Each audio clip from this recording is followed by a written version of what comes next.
Hello friends, welcome to our channel medical field guidance. So इस video में हम discuss करेंगे सम ऑफ द डाउट जो आपके कॉमनली आ रहे हैं। सबसे पहले तो सॉरी, मेरा थोड़ा सा गला ख़राब है तो मे भी आप लोगों को वॉइस उतनी क्लियर नहीं आएगी, बट आई विल ट्राई। ठीक है। एक देखो, रजिस्ट्रेशन फॉर्म का बहुत बच्चे मेरे को बोल रहे हैं कि नीट के थ्रू तो एग्ज़ाम नहीं होगा, क्योंकि अब तक अगर फॉर्म आने होते तो आ जाते, तो नीट के थ्रू होगा या क्या होगा हमें बता दो। देखो, अगर नीट के थ्रू भी आपका एग्ज़ाम हो रहा होता तो आप लोगों को पता है नीट के एप्लीकेशन फॉर्म्स ऑलरेडी आ गए हैं। ठीक है, 2 वीक पहले तो आपका एम्स की तरफ से ऐसा नोटिस आ चुका होता कि आपका जो एम्स का एग्ज़ाम है वो नीट के थ्रू कंडक्ट होगा। So kindly all the students who are desperating to take admission in AIIMS based nursing and paramedical, उनको फिल करना है ये वाला फॉर्म। ठीक है, बट ऐसा कोई भी मैसेज नहीं आया उनकी तरफ से, तो डेफिनेटली आपका नीट के थ्रू तो नहीं होगा। ये अपने माइंड से क्लियर रखो चीज़ें। अब कब होंगे रिलीज रजिस्ट्रेशन फॉर्म या एप्लीकेशन फॉर्म आपके? सो देखो, ये प्लीज़ ऐसे कंफर्मेशन तो नहीं होती है ना, प्रिडिक्ट ही कर सकते हैं हम। लास्ट टाइम आपके फेब मार्च में रिलीज़ हो गए थे, आई थिंक जानी या फेब में रिलीज़ हो गए थे। बट अभी देखो, आपका एग्ज़ाम तो जून में होगा, ये तो फिक्स है, मतलब 1 to 15 या 16 जून तक हो जाएगा। अब उसके बाद आपके पास में है मई और अप्रैल और मार्च। ठीक है, फेब ऑलमोस्ट चला गया है, मार्च में आ जाएंगे फॉर्म। 2 महीने आपको फॉर्म फिलिंग के अराउंड मिलते हैं, उसमें आपका एडमिट कार्ड वगैरह भी आ जाएगा, बिकॉज जून में एग्ज़ाम है। अराउंड 1-2 तारीख के पास एडमिट कार्ड आ जाता है, तो आप चिंता मत करो। एप्लीकेशन फॉर्म मार्च तक तो बहुत आराम से फर्स्ट वीक तक आ जाएंगे। ठीक है, उतना टेंशन लेने की ज़रूरत नहीं है। मेन फोकस रखना है अपनी तैयारी के ऊपर। ठीक है, एक ये वाला डाउट है, ओबीसी एंड ईडब्ल्यूएस सर्टिफिकेट की डेट हम पर्टिकुलर कौन सी करें? आप लोग दोनों के दोनों जो स्टूडेंट है, ओबीसी वाले और ईडब्ल्यूएस वाले, अपना जो सर्टिफिकेट है अभी बनवाना दे दो, बिकॉज अभी आपके पास एक टाइम भी है। ठीक है, सो आप अभी दे सकते हो बनवाने के लिए, क्योंकि पुराना नहीं चलता है। आपको पता है कि एक स्पेसिफिक डेट होती है उनकी उसी के आपके अराउंड वो एक्सेप्ट करेंगे। ठीक है, और ओबीसी आपका जो है वो सेंट्रल वाला होना चाहिए, ध्यान रखना है। स्टेट वाला जो है वो नहीं होगा। प्रोस्पेक्टस की पीडीएफ मैंने शेयर कर रखी है टेलीग्राम पे, वहाँ से आप ईडब्ल्यूएस और ओबीसी का पैटर्न जो सर्टिफिकेट का है अवेलेबल है, उसमें से देख सकते हो। एम्स नहीं, मतलब एम्स का प्रोस्पेक्टस है 2022 और 23 में से एक का होगा, तो आप चेकआउट कर लेना। ठीक है, लास्ट ईयर के क्वेश्चंस का बहुत बच्चों का था कि लास्ट ईयर के क्वेश्चंस हमें नहीं मिल रहे हैं। सो अभी आपकी यूट्यूब पे मैं लाइव क्लास ले रही थी, बट मैंने बीच में बंद कर दी ड्यू टू इंटरनेट की प्रॉब्लम हो रही थी बहुत ज़्यादा, या इस एरिया में बंद था। अभी वो चीज़ शुरू हो गई है, तो हम यूट्यूब पे लाइव क्लासेस अपनी लेना शुरू करेंगे। वहाँ पे I will take around 10 question per day, जिसमें पीसीबी के तीनों के क्वेश्चन होंगे, सो दैट आप लोगों की जो तैयारी है वो अच्छे से हो पाए एंड आइडिया भी लगा लो। एक और चीज़ यहाँ पे बच्चे, मैंने कमेंट में देखा है यूजुअली कि मैंने जो क्वेश्चन डिस्कस करवाए हैं, स्टूडेंट्स को लग रहा है कि वैसे वाले क्वेश्चंस नहीं आते हैं, वो हम बहुत इजी करवा रहे हैं, जिसकी वजह से वो प्रिपरेशन डाउन लेवल की कर रहे हैं, एंड दैट वाज वाई कि उनका जो एम्स का एग्ज़ाम है वो क्लियर नहीं हो पाता है। ठीक है, ये एक चीज़ है। देखो, मैं तुम लोगों को क्लियरली एक चीज़ बोलना चाहती हूँ। मैंने अपने कोर्स वाले बच्चों से भी पूछी है ये चीज़ें, कि हम जो क्वेश्चंस आपको प्रोवाइड कर रहे हैं, जिन्होंने लास्ट ईयर एग्जाम दिया था, सेम उन्हीं बच्चों से मैंने वो चीज़ें स्पेसिफिकली पूछी हैं, उसी कमेंट को देखकर, कि मैंने आप लोगों को जो क्वेश्चन प्रोवाइड किए हैं, आप लोगों को रिलेटेबल लग रहे हैं कि नहीं लग रहे, या फिर ऐसा लग रहा है बहुत हायर लेवल है या फिर बहुत लो लेवल लग रहा है। सो उनका जो आंसर है मोस्टली 99% बच्चों का यही आया है कि हाँ, जो क्वेश्चन का लेवल है वो रिलीवेंट है, हमने लास्ट एग्जाम दिया है और हमने देखा है कि क्वेश्चन वैसे सिमिलर से आए हुए हैं। तो that is the important thing, कि आप लोगों को पता हो कि पेपर आपका फॉर्मूला बेस्ड आता है। अगर 30 क्वेश्चन आ रहे हैं तो 20 से 25 क्वेश्चन भैया आपको फॉर्मूला बेस्ड मिलेंगे, 5 से 7 क्वेश्चन आपको ट्रिकी मिल सकते हैं, इसमें कोई बड़ी बात नहीं है। ठीक है, तो ये वाले क्वेश्चन अब फॉर्मूला बेस्ड क्वेश्चन अब ऐसे नहीं है, ऐसे भी हो सकता है लाइक एक क्वेश्चन में आपके 2 से 3 फॉर्मूला यूज़ हो रहे हो और उसको आप ट्रिकी बोल रहे हो। दैट ना ट्रिकी वो नहीं होता है, उसमें ट्रिकी क्वेश्चन में आता है आपका कंसेप्ट यूज़। ठीक है, मुझे बहुत सारे बच्चे बोल रहे हैं अभी भी कि दी हमें कॉन्सेप्चुअल क्वेश्चन समझ नहीं आ रहे हैं, या फिर हमें कंसेप्ट क्लियर नहीं हुआ है, जिसकी वजह से हम फॉर्मूला पुट नहीं कर पा रहे हैं।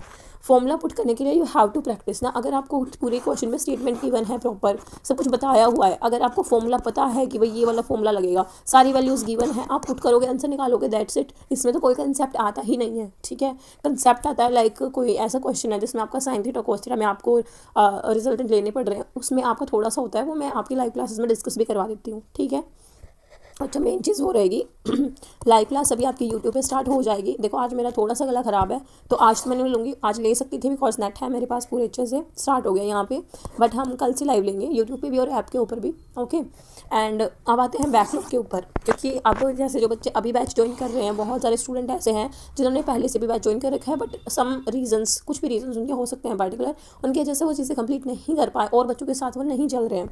तो अपने बैकलॉग कैसे कवर कर सकते हैं? एंड ये ऐसा नहीं है कि बैच वाले स्टूडेंट्स के लिए, हर स्टूडेंट जो भी है तैयारी कर रहा है, मैं शेड्यूल पीडीएफ तो शेयर करती हूँ आप लोगों को कि पर्टिकुलर ये इस मंथ में आप लोगों को कवर करना है। अगर उसके साथ नहीं चला जा रहा है, सो आप क्या कर सकते हो? ठीक है, या कुछ स्टूडेंट मुझे ये भी बोलते हैं कि दी मुझसे एक दिन में एक चैप्टर होता है। लाइक एक दिन में तुम एक चैप्टर कर रहे हो, एक दिन में तुम 60 क्वेश्चन कर रहे हो, दैट इज़ वेरी बैड, बहुत गलत है। लास्ट के 3 मंथ का टाइम रह गया और एक दिन में आप 60 क्वेश्चन कर पा रहे हो, बहुत ही ज़्यादा स्लो हो आप, बहुत ही ज़्यादा स्लो। ठीक है, मेहनत करो, आपको बहुत ज़्यादा मेहनत की ज़रूरत है, बिकॉज इतना टाइम नहीं लगता है। मैं 3-4 घंटे भी मान सकती हूँ कि मैक्सिमम, बहुत ज़्यादा ही लो एवरेज स्टूडेंट हो आपको इतना टाइम लग जाएगा, बट इतना टाइम कि 1 दिन या 2 दिन लग रहे हैं पर्टिकुलर एक चैप्टर को करने के लिए, वो भी 60 question, is not that much time. ठीक है, इतना नहीं लगना चाहिए। उसके बाद में मेरे को एक और चीज़ आपको बतानी थी कि लाइक अगर आप लोग, मतलब जो बच्चे हैं कुछ कि हमसे आप वाला शेड्यूल फॉलो नहीं हो पा रहा है, मैंने आप लोगों को शेड्यूल में क्या दिया है, एक दिन में आप लोगों को एक चैप्टर बायो का करना है, एक चैप्टर फिजिक्स का करना है, या फिर एक चैप्टर केमिस्ट्री का करना है, मतलब 2 चैप्टर करने हैं। तुम्हारे पास 24 आवर्स होते हैं भाई, 24 आवर्स में आप 2 चैप्टर नहीं कर पा रहे हो। अगर ये नहीं कर पा रहे हो तो डेफिनेटली आप कोई भी स्ट्रेटजी बना लो, आप नहीं फॉलो कर पाओगे बिल्कुल भी। स्टिकनेस रहेगी तभी चीज़ें होती है। अगर आप बहुत अपने आप को कंफर्ट जोन में रख के करोगे, क्योंकि अभी टाइम है लास्ट वाला। ठीक है, अगर अभी नहीं कर पाए तो वो चीज़ कर ही नहीं पाओगे कभी तुम। मैं बैकलॉग के ऊपर आती हूँ। अभी देखो हमारी 11th फिज़िक्स जो बच्चे जुड़े हैं अभी नए, उनको पता होगा मतलब कि हमने 11th फिज़िक्स कवर कर लिया है। 11th बायोलॉजी भी ऑलमोस्ट डन हो गई है आप लोगों की। ठीक है, और सम ऑफ द चैप्टर जो आपके 11th और 12th फिजिकल केमिस्ट्री के भी हो गए हैं। अराउंड एंड अराउंड ये तीनों चीज़ें हो गई हैं, मतलब ये आपकी रहती है, ये फेब एंड तक पूरी हो जाएगी। ठीक है, जो भी चीज़ें इसमें से रहती होंगी। तो अब जो नए बच्चे जुड़े हैं वो कैसे करेंगे? पहली चीज़ तो ये आप लोगों को ये नहीं करना कि आप लोगों को अलग से चलना है कि मैं ऐसे कर लूँगी, मैं वैसे कर लूँगी।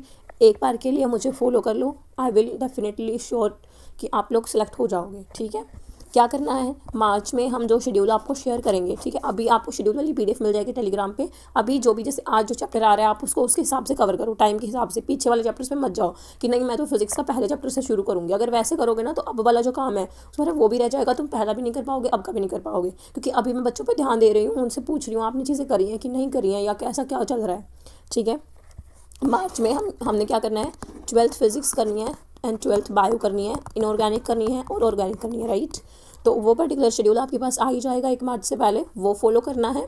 अब मैं क्या करूँगी, आपका एक बायो का चैप्टर रहेगा और एक फिजिक्स का या फिर केमिस्ट्री का चैप्टर रहेगा। ठीक है, तो आप लोगों को जो नए बच्चे हैं उनको तो डेफिनेटली वो काम तो करना ही है, बट आप साथ साथ क्या करोगे, जैसे 2 दिन में, मान लो 2 दिन में आप एक चैप्टर पुराना कर रहे हो, लाइक एक चैप्टर फिजिक्स का आपने उठा लिया, फिर 2 दिन में आप क्या कर रहे हो, बायो का एक चैप्टर कर रहे हो। मतलब जितना जिसके पास जो टाइम बचता रहे, लाइक 24 आवर होते हैं ना, 24 आवर में से मान लो तुमने 10 घंटे नए काम को दे दिए, इस वाले काम को तुमने दे दिए, जो बाकी तुम्हारे पास एक्स्ट्रा टाइम जितना भी बच रहा है उसमें आप अपना एक चैप्टर करके पुराना कवर करो। मतलब उसको ऐसे करके साथ में चलना है, ये नहीं है कि आप स्पेसिफिकली पहले उसको करोगे एंड देन इस पे आओगे, फिर आपका ये वाला भी रह जाएगा। ठीक है, अभी मेनली मैं 12th फिजिक्स के ऊपर फोकस रखूँगी सबसे पहले तो, बिकॉज फिजिक्स में ही सब बच्चों को प्रॉब्लम आती है, और 12th की बायो आप NCERT से डायरेक्टली करते ही रहोगे, उसके क्वेश्चन शेयर होते रहेंगे, लाइव क्लास चल जाएगी, वो आपका एक मेनली काम हो जाएगा एंड फिर हम वो करते रहेंगे। ठीक है, बैकलॉग वाली बात समझ में आ गई होगी हर एक बच्चे के, जिसने जो पुराना भी बच्चा है जिसका नहीं हुआ या कोई भी रीज़न से कुछ भी रह गया है, आई डोंट नो, बट मैंने कुछ बच्चे हैं जो बैच में बेहद अच्छा परफॉर्म कर रहे हैं, बेहद अच्छा, वो बच्चे हैं सेलेक्ट होने वाले। ठीक है, जो बच्चे कहीं ना कहीं पीछे रह रहे हैं उन बच्चों से थोड़ा सा सीखो कि लाइक तुम लोग कैसे करते हो। तुम लोग, मेरा तो 2 दिन में एक चैप्टर होता है, तुम्हारा 1 दिन में 2 चैप्टर, तुम लोग कैसे कवर कर लेते हो? क्योंकि बच्चे जब इंटरेक्ट करते हैं तो उनका अच्छे से हो पाता है। एक चीज़ मैं ये भी बोलूँगी, आप लोग प्लीज़ जितने भी स्टूडेंट हैं मुझसे कनेक्ट करने के लिए पर्सनली कोशिश करा करो कि दीदी मैंने क्या किया है, मैंने फिजिक्स में इतना काम कर लिया है। ठीक है, सो दैट मुझे भी पता चले कि भाई उस पर्टिकुलर बच्चे की, वेदांशी की क्या परफॉर्मेंस चल रही है।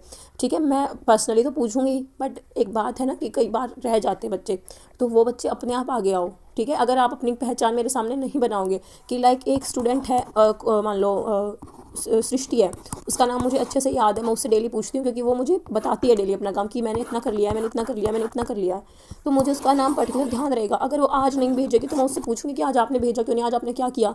ठीक है, तो एक वो वाली इमेज मेरे सामने क्रिएट करो सो दैट मेरा ध्यान आपके ऊपर आए। ठीक है, आप अच्छे नोट्स बनाओ सो दैट मेरा नाम मतलब माइंड में रहे कि भाई दिव्या है, उसने इतने अच्छे नोट्स बनाए थे, वो बच्ची बहुत अच्छा कर रही है। वो टीचर के माइंड में ना स्टिक हो जाता है नाम, जब बच्चा अच्छी परफॉर्मेंस करता है। बट बुरी परफॉर्मेंस करोगे तो कोई याद नहीं रखेगा। And please try to understand this thing, ऐसा कहीं नहीं अवेलेबल होगा तुम लोगों को। मैं बस चाहती हूँ कि तुम लोग एक बार मुझसे इंटरेक्ट करो उस हिसाब से, जैसे एक टीचर से ऑफलाइन में आप करते हो, ऑफलाइन में भी कैसे, जैसे स्कूल टीचर्स, ट्यूशन टीचर्स से आप करते हो। ठीक है, और लाइव क्लास स्टार्ट हो जाएगी। यूट्यूब वाले बच्चे जो हैं उनके लिए भी। हिंदी मीडियम स्टूडेंट्स काफ़ी मुझे बोल रहे थे, देखो हिंदी मीडियम के लिए अभी मेरे पास बिल्कुल भी टाइम नहीं है, बट हाँ जो बैच में बच्चे बोल रहे हैं कि दीदी हमें फिजिक्स केमिस्ट्री तो हम कर रहे हैं बट बायोलॉजी के हमें हिंदी मीडियम में क्वेश्चंस चाहिए हैं, तो वो मैं डेफिनेटली आपको प्रोवाइड कर दूँगी। आज ही आपको इंग्लिश वाले और हिंदी वाले मिल जाएंगे, सो उससे कर लेना। ओके, अगेन कोई डाउट या क्वेरी है तो पूछ लेना, बट इस वीडियो में आई थिंक सो मैंने सारे जितने भी डाउट थे वो क्लियर कर दिए होंगे। ठीक है, फिर भी कट ऑफ का तो आपको पता ही है भाई, चाहे तुम किसी भी कैटेगरी से बिलोंग कर रहे हो 70 से ऊपर का टारगेट रखो। तुम SC हो, अगर इतना टारगेट रखोगे तुम्हारे 65 कुछ नंबर आ जाएंगे, तुम्हें डेली एम्स मिल जाएगा, तुम्हारे लिए बेनिफिशियल है। ठीक है, जनरल वालों के लिए तो 70 है ही ज़रूरी, ठीक है, सिलेक्शन के लिए। तो प्लीज़ डू दैट। सीट्स भी बढ़ेंगी अब की बार, तो और ज़्यादा अच्छी बात है आप लोगों के लिए। ठीक है, और जो जिन बच्चों ने कोर्स ले रखा है वो स्टूडेंट्स मुझे थोड़ा सा बताना कमेंट सेक्शन में, आप लोग कैसा क्या परफॉर्म कर रहे हो, कितना आप मेरे से कनेक्ट हो पा रहे हो। ठीक है, कई बच्चे हैं जो नहीं हो रहे कनेक्ट, मुझे पता है। ठीक है, कई बच्चे हैं जो बहुत अच्छा सा परफॉर्म करके मुझे बता रहे हैं कि दीदी देखो ये चीज़ें हैं। So please do comment so that बाकी स्टूडेंट्स को ये पता लगे कि हाँ इनकी तैयारी देखो इतनी अच्छी चल रही है। अभी 11th फिजिक्स हमारी हो चुकी है पूरी। आई नो 100% किसी बच्चे की नहीं हुई होगी या फिर कॉन्फिडेंस 100% नहीं आया होगा, बट कहीं ना कहीं होता है ना कि भाई आप 60-70% तो हो गए होगे। ठीक है, बाकी तुम 2 बार रिविजन करोगे और तो उसमें हो जाओगे। ठीक है, जो बच्चा 30-40% में था वो 50-60 पे भी आया होगा, तो दैट इज़ द इम्प्रूवमेंट। और यही सिलेक्शन कराती है। ये नहीं है कि तुमने आपकी बार पूरी पढ़ी है तो तुम्हें 100% आनी चाहिए, सारे क्वेश्चन सॉल्व होने चाहिए, वो मैटर नहीं करता। तुमने हर चैप्टर को गो थ्रू किया है, हर चैप्टर का आइडिया है कि ये वाला क्वेश्चन था भाई, इसमें ये वाले फॉर्मूलाज हैं, या फिर पर्टिकुलर जो मैं लाइव वाली PDF शेयर करती हूँ उसमें से तुम्हारे डाउट होंगे, लाइक तुम्हारा कोई क्वेश्चन नहीं सोल्व हुआ होगा, अभी लाइव स्टार्ट हो रही है तो उसमें हम पर्टिकुलर रोज़ एक चैप्टर पीछे वाला उठाएंगे और उसमें से कवर करते रहेंगे। ठीक है, तो वो हेल्पफुल रहेगा। ठीक है, और बच्चे मुझे बोल रहे थे कि दीदी आप एक ओवरव्यू वाली वीडियो बनाया करो। देखो वीडियो सॉल्यूशन काइंड ऑफ, तो मैं उन बच्चों को ये आंसर करूँगी कि आप लोगों का जो लाइव क्लास होगा उसमें मैं पहले आप लोगों को थोड़ा सा गाइड कर दूँगी प्रॉपर कि इसमें इतनी वैरायटी के क्वेश्चन है, ऐसे ऐसे क्वेश्चन है। Then I will ask you, ठीक है, कि आपका क्या डाउट था, वो डाउट हम डिस्कस करेंगे, फिर मैं आप लोगों से क्वेश्चन पूछना स्टार्ट करूँगी जैसे हम यूजुअली करते थे लाइव में। ओके ओके और कोई डाउट या पर्टिकुलर क्वेरी है तो you can ask in the comment section. ठीक है, thank you for watching this.